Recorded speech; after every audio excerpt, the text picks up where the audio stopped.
This is a little video on the griddle stitch, which you might also know as lemon peel. So you can see this is in the mulberry washcloth. You can see it creates a lovely little texture, all but just combining two of our basic stitches, which are the single crochet and double crochet. If you prefer UK terms, then that's double crochet and treble.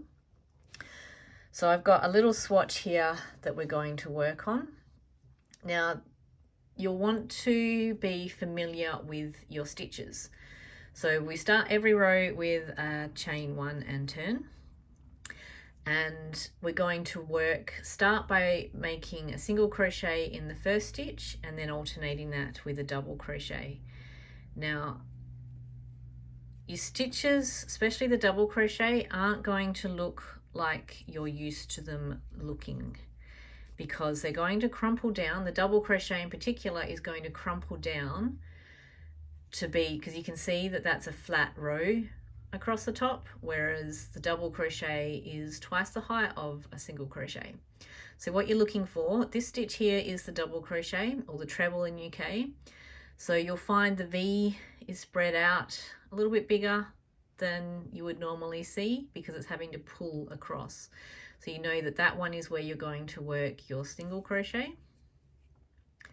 The single crochet is much easier to see because you've still got your little V that makes the post of the stitch, and you've still got your little V on top. So you'll work a double crochet into that one. So it's as simple as just alternating single crochet and double crochet across the round. So you can see the double crochet, it's fallen over.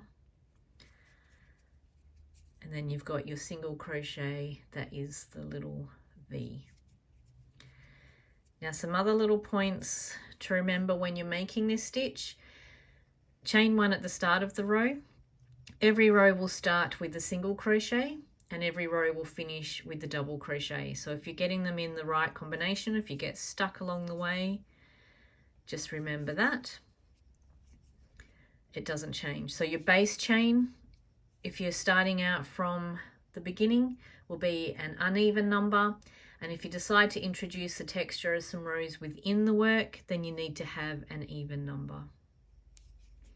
Okay, so you just keep simply alternating your two basic stitches. But just keep an eye out for what they look like. So if you're not familiar with how they look, then be sure to get my beginner's guide that teaches you all the basics and get you familiar with your stitches. But that we have is the griddle stitch, also known as lemon peel.